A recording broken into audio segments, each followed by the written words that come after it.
Hi, everyone. My name is Samara Hernandez, and I'm a founding partner of Chingona Ventures. Chingona is a pre-seed seed stage fund based in Chicago, but we invest all over the United States in super early stage companies with business models, industries, and founders that are often overlooked in the traditional VC space.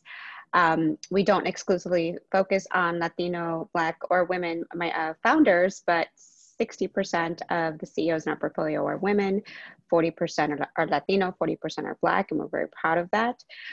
We believe that it provides, having these founders provides them a unique perspective on the market, and they can understand and sell their customer in a unique way. Prior to this, I spent most of my time at Goldman Sachs selling during the last financial crisis. Got my MBA, and I'm an engineer by training. And then I'm also an immigrant to this country. I was born in Mexico. And why it's important to participate in events like this is because I think it's really important for Latinos to represent themselves as investors, as founders of companies. We're one of the fastest growing groups in the United States. And a big thing for me is changing our narrative and our story and the places and the roles that we are in the finance world, in the tech world, in the startup world. So I'm excited to review these companies with everyone else.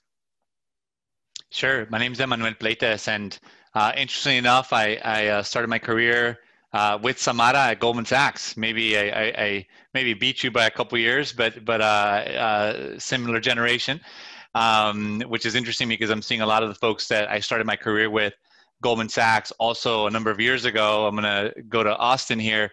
We did a pre-MBA fellowship together. I didn't go to my MBA. I'm not sure if Austin ended up doing it, but we're now sort of full circle here. So I think this sort of generation is kind of taking the vanguard of investing, but also diversification of the industry.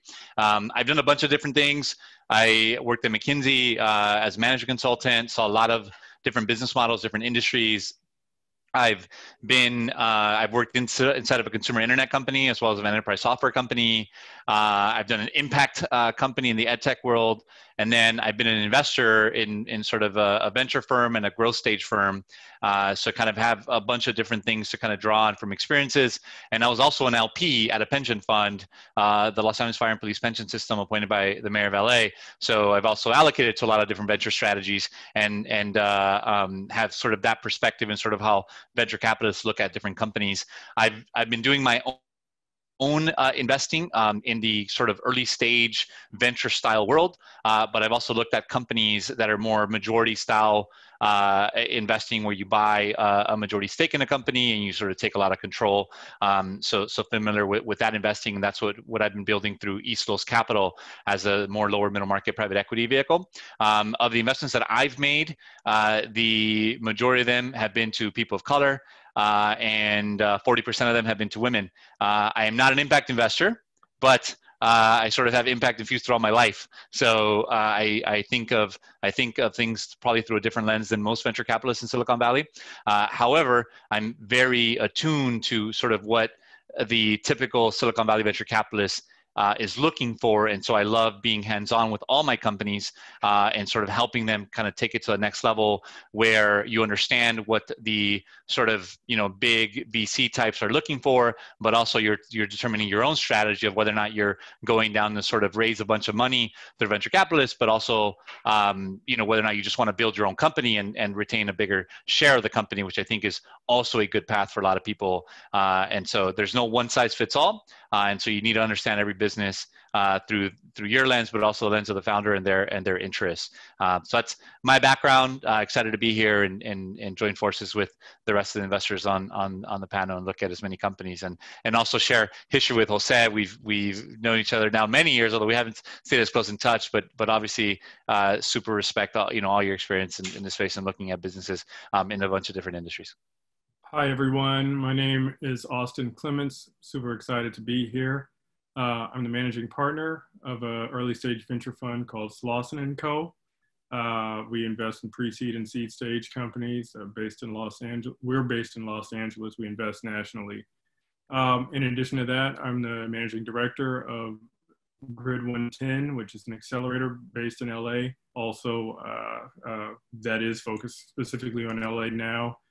Helped launch the South LA program where 90% of the participants were Black or Latino, and just had a great and phenomenal experience doing that. In addition to that, I'm the chair of an organization called Pledge LA, which promotes diversity, equity, and inclusion across the tech community in LA. It's an initiative that was created between the Annenberg Foundation and the mayor's office. I've been running that for the last 2 years. And now here today with LTX Fest, I'm super excited to participate and learn more about just doing what I can to support founders of color. I think that there's obviously an overlooked opportunity in the communities that, like the ones that all of us on this call are coming from.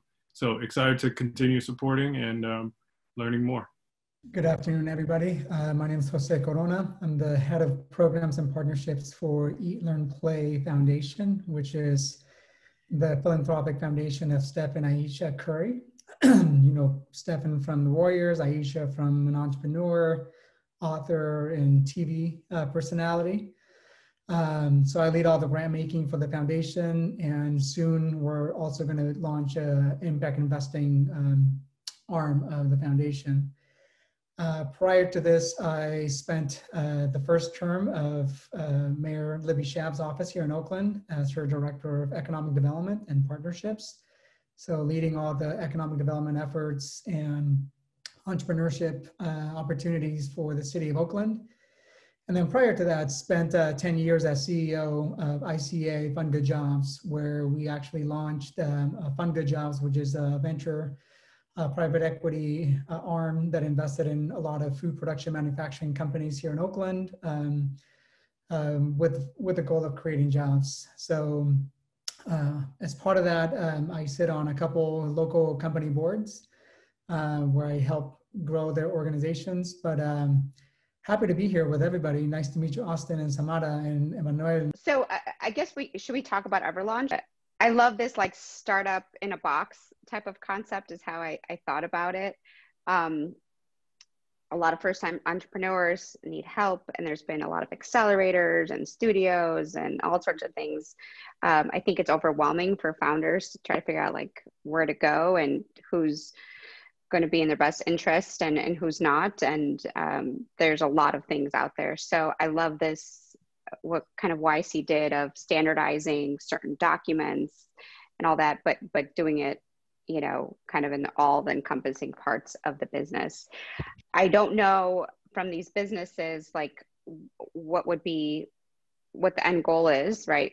Would a venture fund invest in a company like this, or is this just for small businesses? I think the way I think about the businesses going through this would probably be smaller businesses that can help them navigate through the grants and the loans and all that. But I like how they have 100 beta customers already. They have some interesting conversations with partnerships. And so that's why I liked it. I actually ranked Everlaunch way lower than basically all of you did. And that was mainly because of the, like I feel like a lot of times the sort of business in a box thing, like sounds good in theory. And then in translation, it doesn't solve the specific points to where people are actually able to get just a super meaningful thing. I haven't seen that executed well, and so, but I don't know enough about this specific company to rate against it. So that's why I didn't make a big deal about it. Samara made the Everlaunch case early, and I would double down on it. I think to your point, Austin, there hasn't been a real solution there. But I've advised a bunch of friends who are like, I have this idea. And then I'm like, okay, there's a lot of things you shouldn't have to worry about. Just focus on like selling to your customer today, right? Or MVPing it, right? Getting to the market. And there's a lot of things that like they end up worrying about. And I think there's room for someone to do it. And I have actually paid for such services myself. When I've helped friends, I'm like, here, I'm going to pay for the service just to like make sure that your legal docs or your admin, like everything's kind of taken care of. Just go to market and then come back to me to see if it works, right? So anyway, that's why I'm like, I think there's room for an Everlaunch And what my question would be, without digging in, is like, do you actually have a technical team or someone who can actually make sure you're optimizing the way that some of these services are offered, so make it super user, UX, UI, make it easy for folks? And I don't know, that's sort of an open question for me still. Okay. I guess I'd be more convinced by them being on, like, recognizing the challenges. I'd be more convinced if they had started generating revenue already, because then I would feel like it's there. And that to me is probably the primary differentiator. Whereas the other one, Echo Me Forward, people are paying them for this service right now. So why don't we put EverLaunch into the hat for a wild card, and then we can see where we end up for the other ones. Yeah, the only thing I would add to that is they do have 100 beta customers, and the Echo Launch, I feel like it's just super, Echo Me Forward is a super competitive space. Like, they can get a lot of early validation, but what Echo Launch is doing, I think, is just much bigger and harder, and that's why maybe they haven't figured out the revenue streams. But I agree with you overall. Just wanted to add that piece, I guess. I mean, I did mention the Glow Wellness Tour. I just like it just seemed, just in the description, and I kind of got to look at the website and even her LinkedIn, there's a lot of passion behind why she's doing this. I just seem like she's, a small business owner that, it's putting her heart and soul into this. And I actually think there's a growing market in the wellness space, that people are really looking for these escapes, that I think a lot of people, it's not only a Latina thing. So I think she's onto something, and wellness is just this huge growing industry that I just felt like, with her passion and what she's doing, I think she's laid it out pretty smartly in the right way. That's why I ranked her in the top 3, just because I think she's entering an industry that I think could be really powerful, especially for the Latino community. Did you feel like in Glow Wellness Tour, it was like there was, almost boiling the ocean in wellness in terms of what was trying to be covered sort of at this stage or out the gate? That was the sense that I got, was that, like, I completely agree that, like, wellness, particularly in the community, particularly at this time in 2020, is critically important. It was just like what I would have liked to have seen in that one was more structure around, like, here's the first, the beachhead market that we're going after, and then here's how we're sort of expanding, versus like, we'll be all things to I mean, I guess not all people, to very specific population they're going after, but you know what I mean. No, I agree. I think hearing that, I agree that I think they're really expansive in how they approach wellness. And you even see that in their revenue streams and how they're looking at revenue is like, they want a revenue on everything, right? So they're not priorities. I can see that for sure. So I agree with that assessment. Similar to Jose, have a thesis around wellness, especially women of color, especially in our community where there's a lot of stigma around mental health. I just personally took a wellness trip and changed my life. So I guess maybe I'm personally touched to it, but I do agree that the revenue model is not like they're going after too many things. Sometimes you have to, just to see what sticks and to figure it out. And then, like, you see what people are paying for and then you stick onto that. I'm not afraid of events first. I think that's a great way of getting some early validation. That's not the scale and the big growth opportunity. But I've seen one founder here in Chicago that started off with events and then transitioned to this like SaaS platform and has done well. But that's all to say that I'm okay taking out. I mean, look, I'm an investor in a VR company that does enterprise level training, and they start off with sexual harassment training, and they're going to unconscious bias and some other stuff. So they're doing something a little bit different, but from kind of the high level summary of what I see is, one, first of all, they've raised $850,000. So they have early capital to start growing. I think they're raising 2.5. They have some interesting traction. I don't know, they have a slide that says traction. I don't know the details of that or if they've gotten revenue, but MIT, Cal State, BBC, Wall Street Journal. So and then the founder, the CEO, from her slide, seems like she knows a lot in the space, has a PhD from University of Southern California. She's a BA from Harvard. Like I feel like there's something here that we shouldn't miss out on. And Jose, I don't know if you watched the video, so maybe you can tell us more what you think. I was actually very impressed with them, with their, with their product. My only question, and the only reason I had them as, just as a question mark in my document, only because they've already raised 850,000. They're already on their way. I think they should be in a different kind of pitch competition with higher stakes. I mean, they should be on a pitch competition trying to raise, go for a prize of, $500,000, $1 million. I just didn't know what this $10,000 was going to do for them. So I just kind of looked at it that way. And I know, again, I'm not an investor by training, and I look at things differently. So I just, for what we're giving out, it's the best use of $10,000 to a company like this, or to another company like Mamalingua, that I think the money would go further for them to develop their product or service in a different capacity. But again, I was really impressed with who they are and what they're doing, and the founder is just amazing.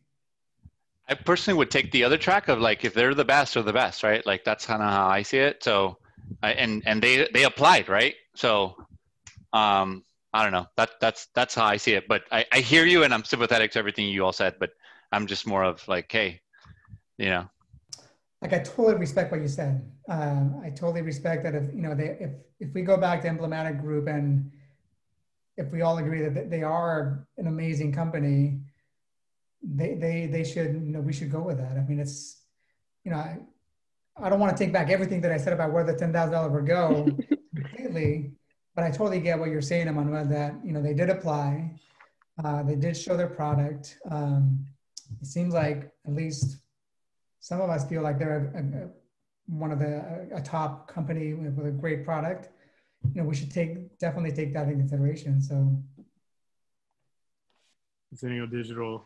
I really like, I ranked them number one because I really like vertical specific platforms or technologies, that take an innovative approach to the industry. So like, I like that even in their description, they compared it to, advanced flight simulations for pilots, other people, aircraft technicians, people that sit right next to pilots, or I mean, not technically sit, but work alongside in this industry, don't have the same level of service, and they should, and why not? Like, it's just as important to the success of the flight. And so I like the idea of a vertical specific training platform. I would choose Platia over Bebop if we had to choose. I'm okay with changing to Platia. I think they're really early on, and Bebop impressed me because they seem to already have something going, and like I love the focus that these are the ones, the healthcare stuff, right? Like that's amazing customers if they can get those customers, right? And I think they need the help. So I think there's like a need and a market for Bebop. And Platia, there's an amazing market. I just felt they were early, but like in looking at their deck, like, they seem to know what they're doing, and I wouldn't, I'm okay with switching mine and putting Platia on my 3 and Bebop would be my 4. Yeah, for me, I looked at these ones, and I mean, the only one, I'll rank my 2 and 3, but the only one that really stood out to me was College Thrifts. That's the only one that really, I thought had legs, and I think it was a good concept. The other ones, I don't know, for me, they just did not excite me at all. I think I would put my one as Somos. Just like the data play here, like the fact that the impact that it would have if it's, for the population, if successful, like the idea that like medicine is not personalized for people of color, and we see how like AI and all this other data stuff plays out in like consumer products, and when stuff goes wrong elsewhere, when we're not included. So like medicine, there's no higher stakes than that. So I'd probably put that as my top one. Seems like a qualified team, have some validation through grants and stuff like that. I'm gonna go with waiver. I like that. So I think of it as like where I can get a best return. Emblematic, I don't know if I'm gonna get a return that I think they're already on the races, but I do think they're a great company based on what I heard, right? But when I look at like waiver, they're sort of like early enough, but they got something, and I like the founder. Like the founder was actually was at a bank doing mobile banking. Like she probably has like real experience doing understanding product. And anyway, I think that there's a better, and she hasn't raised any money. So in my opinion, there could be a better entry point. Like I like Xennial or Sennial Digital, the fact that they've already raised some money. Like, I don't know, like I'm not sure where they're at, although I really like them. I ranked them #1 in that section. College Thrifts, is my sleeper. That's like my #2, because I think I almost for sure will make money on College Thrifts. I think like they're going to do something, like it's going to, like the whole sports and college and like, I remember looking at these companies before, and most people kind of poo-pooing it because it feels too apparel-ish. But now it's kind of like, hey, it could be hip and it could be a way to do it. I think if they get into a licensing issue at some point, might be hard, but I do think like they're gonna do something and they're gonna make money. But a waiver, I feel, is gonna be my best entry point personally. As all the investors know on this, the consensus calls are probably the worst ones. So all the ones that we disagree on that are going to be the ones. Right. Great pitches. Loved all the businesses. Show your passion. That's super important. And then show how you're going to make money. All right. Wonderful pitches. Really excellent. The thing to remember is always to bring your true, authentic self. That's what makes you special. That's the insights that's going to set you apart from your competition, and ultimately what will make you passionate about continuing on with the business in the hardest of times. But keep going, keep pushing, and represent for yourself, for your family, for your culture. All right. Well, thank you, everyone. All excellent pitches. I saw the passion in each and every one of them. I would say going forward, as always, find the balance between confidence and humility in what you do, and then figure out how to convey how you're going to make money for yourself, for your family, for your community, and for your investors. And thank you so much for having the courage to pitch today. Appreciate you all. Thank you all for presenting your businesses. We had a great time assessing them. I'm going to leave you with the fact that no matter what investors say, they're not going to build the business for you. You're going to build the business. And investors might back you, may not. It shouldn't matter. What matters is your drive, the team that you're putting together, and the business that you're going to build, because you're going to drive the success as founders. It's not because a venture capitalist has a pretty brand or a pretty name. It doesn't matter. Our advice is a dime a dozen. Listen to it, take it all in, get more advice from other people as well.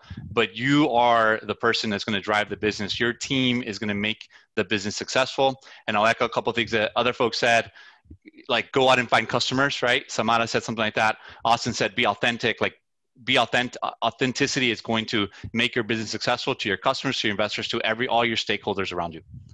Thank you.